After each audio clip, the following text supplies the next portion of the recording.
여호수아 9장 말씀을 오늘 같이 살펴보도록 하겠습니다.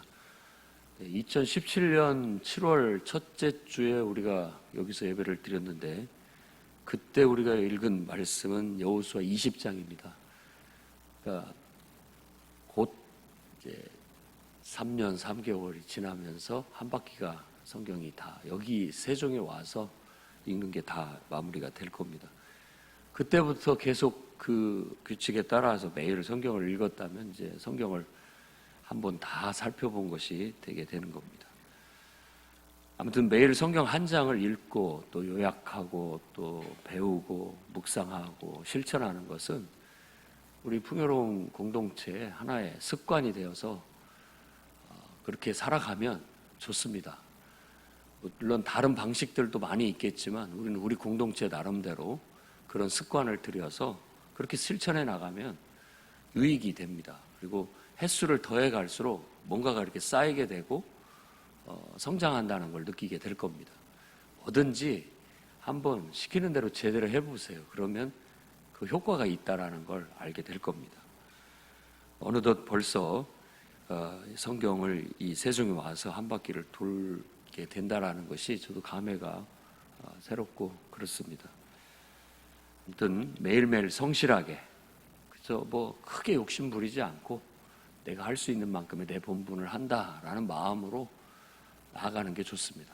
뭘 잘하려고 하는 것보다는 성실한 게 더 훨씬 훌륭한 겁니다.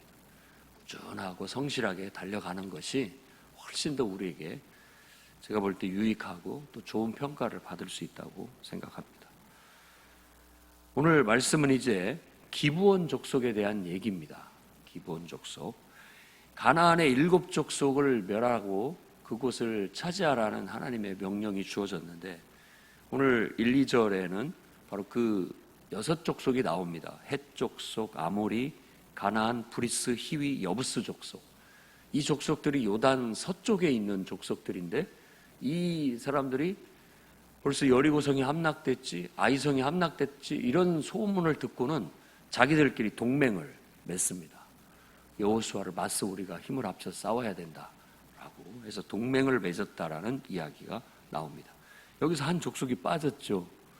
기르가스 족속이라고 가나안의 7 족속 중에 한 족속이 빠집니다. 이미 정복됐을 수도 있고 그렇기 때문에 빠졌고 또 신명기 20장 15절 18절에는 이미 빠져서 나온 것을 볼 수 있습니다. 6 족속만 모세도 언급을 했어요.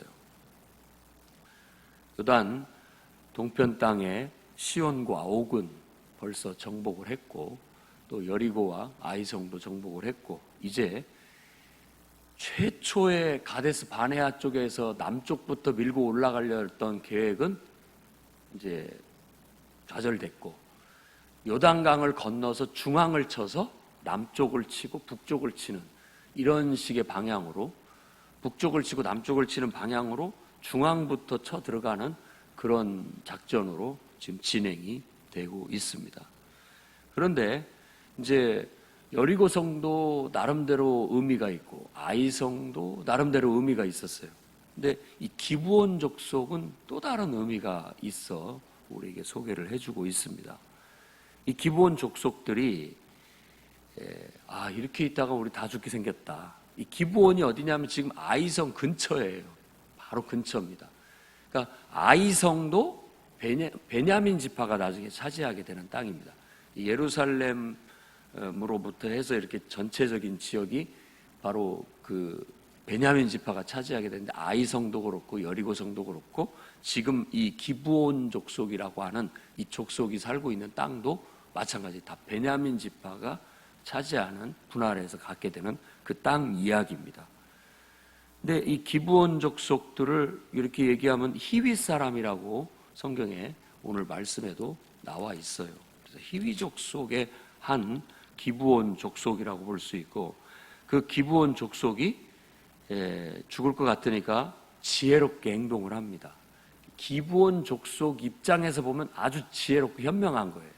꼼짝없이 죽을 건데 속여서라도 사신을 보내가지고 먼 나라에서 온 것처럼 해가지고 가가지고 화친 내가 당신들 뭐 시키는 대로 다 하고 적극적으로 협조할 테니까 죽이지만 말아달라라는 그런 조약을 맺게 하는 겁니다. 그래서 깜쪽같이 여호수아와 그 백성의 지도자들이 속아 넘어가서 그냥 아무 생각 없이 조약을 맺어요. 그리고 3일 후에 바로 옆에 있는 기브온 족속이라는 걸 알게 됩니다. 그러니까 이제 이거 뭐 이미 조약은 맺어놨지, 죽이지 않는다라고 약속은 해놨지, 하나님의 이름으로 맹세를 했는데 어떻게 죽일 수 있느냐 해서 어쩔 수 없이 그들을 편입해 드리게 됐다라는 이야기를 하고 있는 겁니다. 역사적으로 보면 사울이 베냐민 족속이잖아요. 근데 베냐민 지파 안에 기브온 족속이 들어있는 거예요. 그러니까 이게 눈에 가시같이 생각한 거예요. 그래서 기브온 족속들을 사륙을 합니다. 학살을 해요, 사울이. 나중에 다윗이 왕이 됐을 때 기브온 족속들이 다윗 왕을 찾아와요. 우리의 억울함을 풀어달라고. 이 베냐민 지파들이 자기들을 학살한 이야기들, 사울 왕이 자기를 학살한 이야기를 하고, 그럼 어떻게 하면 좋겠느냐, 그 억울함을 어떻게 하면 풀면 좋겠느냐, 베냐민 족속 7명을 뽑아 주십시오. 그들을 우리가 처형하는 걸로 끝내겠습니다. 해서 그 이야기가 사무엘하 21장에 나옵니다. 그러니까 말씀 그대로죠. 하나도 남겨두지 마라. 남겨두면 너희 옆구리에 가시가 될 것이다 라고 했는데, 결국은 두고두고 갈등이 이런 그런 것이 되게 됐죠. 결국 다윗 왕은 그들을 포용해 드림으로써 그들이 솔로몬 왕 때 열왕기상 3장 4, 5절에 보면 기브온 산당에 가서 솔로몬이 그 기브온에 있는 산당에 가서 일천 번제를 드리는 거예요. 예루살렘의 중앙 성소가 생기기 전에는 각자 나름대로 산당에서 하나님을 예배하는 풍습이 있었던 거예요. 그런데 이 각자 예배하는 풍습을 두다 보니까 예배가 통일이 안 되고 때로는 왜곡되게 하나님을 섬기고 그 다음에 우상까지도 섬기는 그런 일들이 많았던 거예요. 그래서 탈탈 털어서 이제는 예루살렘에서만 예배를 드려라. 이거 표준화해야 되고 정확히 잡아야 되겠다 해서 산당을 이제 없애는 개혁을 하게 된 겁니다.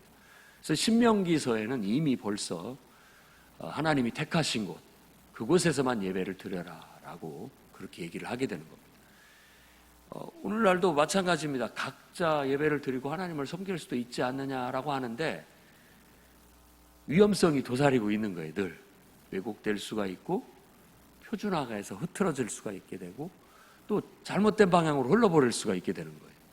오랫동안 고립되고 교제가 없고 또 이런 면에 있어서 어떤 교류가 없게 되면 와해될 수도 있고 또 왜곡될 수도 있고 이단으로 빠져버릴 수도 있는 그런 문제가 있어서 중앙으로 하나로 통일을 시킬 필요가 있다라고 해서 이미 신명기서에서부터 그런 걸 강조하고 있고 또 중앙에 있는 예루살렘 성전을 중심으로 해서 신앙생활을 하게끔 했던 겁니다. 두고두고 이게 문제가 됩니다. 항상 문제가 돼요. 남북이 갈라지면서도 그걸로 인하여 큰 문제가 있어서 북왕국은 평생 나라가 망할 때까지 그 문제를 해결을 하지 못하게 됐고요. 끊임없이 남왕국 유다에서도 사람들의 속성이 각자 자기 나름대로 방식으로 하나님을 예배하려고 하는 산당들이 계속 일어난 겁니다. 그런 것들을 정직한 왕들이 일어날 때마다 개혁을 계속 해나가는 거예요. 사람은 어쩔 수 없습니다. 그런 어떤 속성들이 있어요. 늘 뭔가 자기만의 어떤 것들을 추구하려고 하고 벗어나려고 하는 그런 속성들이 있습니다. 근데 어느 정도는 용인이 될 수 있지만 항상 표준화해 나가려는 그 범위 안에 머물려고 하는 작업을 하지 않게 되면 격가지들이 너무 쳐가지고 질서가 없어지게 되고 또 그러다 보면 격가지가 너무 자라서 왜곡될 수가 있어서 문제가 될 수 있는 소지가 충분히 있습니다. 그러다 보니까 지도자들은 늘 그런 것들에 대한 염려를 가지고 있게 되는 거죠. 늘 중심을 바로 잡고 나아갈 수 있었으면 좋겠습니다. 아무튼 기브온 족속들은 이렇게 해서 하나님의 백성이라는 공동체 속에 들어오게 됩니다. 그러면 이제 이 말씀을 곰곰이 묵상해 보면 오늘날 우리에게 이 말씀을 어떻게 적용이 되질 수 있을까 생각을 해본다면, 자, 우리도 마찬가지입니다. 교회 공동체는 철저히 복음을 듣고 깨닫고 예수 믿고 믿는 사람이 믿음을 고백하고 공동체 회원이 돼야 됩니다. 그런데 가끔 그러지 않은 사람이 교회 회원이 될 때가 있습니다. 이런 점들을 우리가 한번 깊이 생각해 봐야 되는 거예요. 과거에 국가교회 형태에서는 태어나면 8일 돼가지고 할례 줄 때쯤에서는 유아세례를 줘가지고 교인으로 딱 등록을 시킵니다. 그게 유아세례의 원래 형태죠. 교인으로도 등록이 되면서 그 국가의 시민으로도 호적이 오르게 되는 거예요. 그게 유아세례가 갖는 의미였던 거예요. 그러다 보니까 이게 어려서 유아세례를 받아서 신자로 만들어놨고 교회 회원으로 만들어놨는데 믿음이 없을 수 있잖아요. 하나님을 믿지도 않고 예수 그리스도를 믿음으로 고백하지도 않고 참된 신앙이 없다라는 말입니다. 그런데도 불구하고 교회 회원이에요. 그러다 보니까 많은 문제가 발생하게 되는 경우들이 생기게 됩니다. 그거에 대한 반동, 이건 믿는 사람도 아니다. 진짜 믿는 사람이 교회 회원이 돼야 된다라는 것이 우리가 침례교 역사로 봤을 때 침례교회의 시작입니다. 그래서 침례교는 원래 침례를 준다고 해서 침례교가 아니라 신자들의 교회가 돼야 된다. 진짜 믿는 사람들끼리 교회 공동체가 구성이 되어져야 된다라고 해서 시작된 운동이었고, 그것으로 인해서 이제 제대로 된 신앙 고백을 한 사람들을 진짜 교인으로 여기게 되다 보니까 제대로 신앙 고백을 할 바에는 우리가 제대로 된 세례도 받자 해가지고 약식 세례보다는 물에 잠기는 침례를 다시 회복하게 된 겁니다. 그러다 보니까 사람들이 쳐다볼 때는 쟤네들은 왜 다시 세례를 받는 거야? 라고 하면서 재세례파 혹은 재침례파라고 별명을 붙여준 거예요.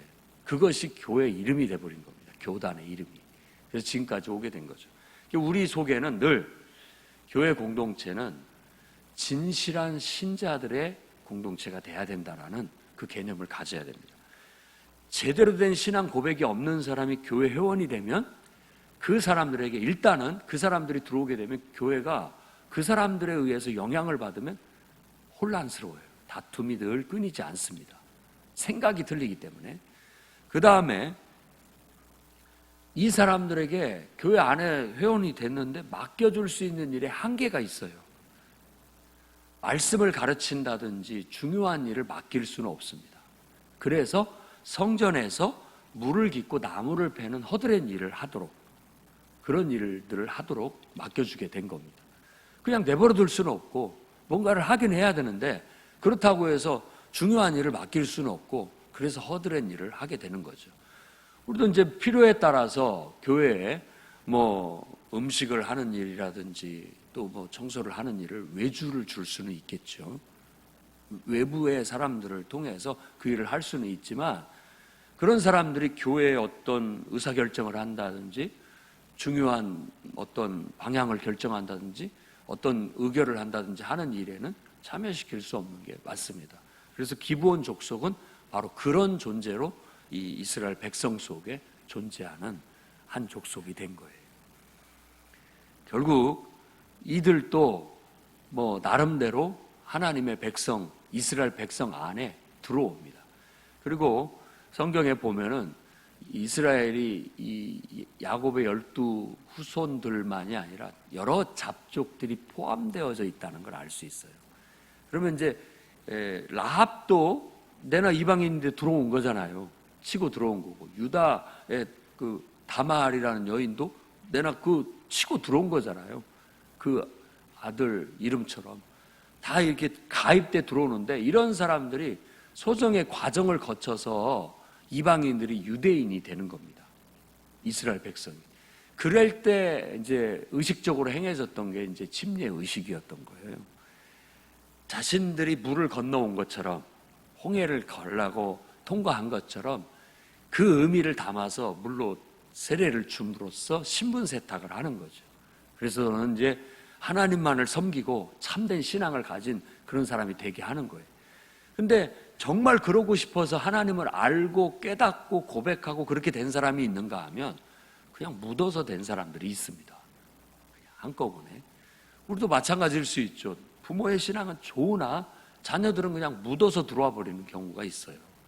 그럼 그런 사람들의 믿음은 다시 한번 검증이 돼야 되고, 때가 됐을 때 진정한 신앙 고백을 통해서 자신의 믿음과 신앙 고백을 통해 확고한 어떤 분명한 신앙을 하나님 앞에 고백하고 교회 회원으로 들어와야 교회가 더 건강하고 두고두고 뒤탈이 없고 그런 것들로 인하여 문제가 되지 않는 그런 일들이 찾아오게 되는 겁니다. 그래서 일단은 이방인이 하나님 백성으로 가입된, 집단으로 가입된 사례로 바로 이 기브온 족속에 대한 얘기를 하고 있습니다. 그렇게 집단으로 가입을 하게 되면 그게 쉽게 해결되지 못하는 문제가 민족적인 갈등, 이 단체다 보니까 전체적인. 그래서 베냐민 지파와 기브온 이 족속들은 끊임없는 갈등이 있었던 것으로 비춰지게 되고, 또 그 공동체 회원들을 하나님의 백성으로 삼아 포용해 드리는 데 있어서의 한계점, 이런 것들을 분명히 느낄 수 있었습니다. 그 다음에 지도자는 오늘 말씀에 딱 핵심으로 얘기하고 있는 바가 바로 그겁니다. 하나님께 묻지 않았다. 14절에. 이건 여호수아나 그 당시에 그 지도자들의 얘기가 아니라 이 성경을 기록한 사람의 시각의 평가예요. 14절 말씀이. 그들이 누구도 묻지를 않았다라는 거예요. 하나님께. 아이성 전투의 패배도 그렇고 지금 이 기브온 족속을 집단으로 한 족속을 받아들이는 문제에 있어서도 누구도 하나님 앞에 이 문제를 갖고 진지하게 물어보지 않았다라는 거예요. 그래서 이런 실수를 범하게 되었다라는 거죠. 하지만 그 실수를 할지라도 이미 하나님의 이름으로 한 것에 대해서는 끝까지 안고 갈 수밖에 없는 그런 어떤 정말 불가피한 사정을 얘기하고 있는 겁니다. 그래서 늘 우리도 순간순간 그냥 우리 생각에는 그러면 좋죠. 뭐 더할 나위 있겠습니까? 우리한테 해낼 게 없지요 라고 생각을 하면서 금방 어떤 것들을 결정하고 도장을 딱 찍어버린단 말이에요. 그리고 나서 한 3일 뒤에 보니까 후회가 되는 거. 아이고, 더 살펴봤어야 되는데, 더 진지하게 생각을 해봤어야 되는데, 하나님 앞에 좀 더 기도해보고 여러 사람 의견도 물어봤어야 되는데 너무 섣불리 성급하게 판단을 했구나 하는 뒤늦은 후회가 찾아오게 되는 거예요. 이미 물은 엎질러졌고 이미 어떻게 할 수 없다라고 해서 그 다음 최선을 택할 수밖에 없는 그런 결정을 내리게 되는 일들인 겁니다. 그래서 특히 중요한 문제를 의결하고 방향을 잡고 갈 수 있는, 방향을 이끌어가는 지도자들만큼은 늘 깨어 있어야 됩니다. 그런 면에서 깨어 있어야 됩니다. 늘 지도자의 눈은 하나님을 봐야 되고 하나님 말씀을 의식하고 있어야 되고, 세상이 폭풍처럼 막 혼란스럽고 별의별 일들이 다 일어나도 중심을 잃지 말아야 되고 마음이 흔들려서는 안 됩니다. 딱 제대로 볼 걸 보고 있고 중심을 잡고 있다가 어떤 그런 것들이 정말 하나님의 뜻인지 아닌지 말씀으로 분별하고 하나님의 눈으로, 하나님 마음으로 분별해서 중심을 잡고 가야 되는 겁니다. 그렇게 집중을 하고 해도 쉽지 않은 게 이 문제예요. 지도자의 문제는 정말 쉽지 않습니다. 늘 깨어 있어야 되고 늘 하나님 말씀 앞에서 결정을 해야 되는 중대사한 결정을 내려야 하는 무거운 책임감을 갖고 있습니다. 그 결정 하나로 인해서 운명이 바뀔 수가 있고 그걸로 인해서 누군가에게 큰 손해가 될 수 있고 유익이 될 수 있기 때문에 아주 중요한 결정이에요. 그러나 시한을 넘길 수 없고 그 안에 그 문제의 결정은 해야 됩니다. 좋든 싫든 해야 돼요. 어떤 결정도 100% 좋은 적은 없습니다. 그냥 그래서 선악간에 판단하는 게 쉽지 않고요. 우리가 할 수 있는 건 그저 하나님의 말씀이고 하나님의 뜻이고 라고 믿는 방향을 결정하고 가는 겁니다. 그래서 기도해야 되고 지도자는 늘 하나님과 동행해야 되고 하나님의 임재 안에 머물러야 돼요. 그걸 놓쳐버리면 이제 그 혼란은 이루 말로 다 할 수 없는 거예요. 그래서 여러분들이, 모든 회중들이, 공동체가, 지도자가 더 영적이기를 기도하셔야 됩니다. 그리고 늘 하나님 말씀과 하나님의 임재 안에 거할 수 있도록 여러분들이 도와주셔야 됩니다. 그래야 되는 거예요. 모세는 40일간 시내산에 올라가 하나님과 대면하고 있었고 백성들은 그 바깥에 있었잖아요. 그렇게 할 수 있도록 만들어줘야 되는 거예요. 그렇게 하게 되면 결국 그 모든 것들의 유익은 공동체에 돌아가는 것이지 다른 게 아닙니다.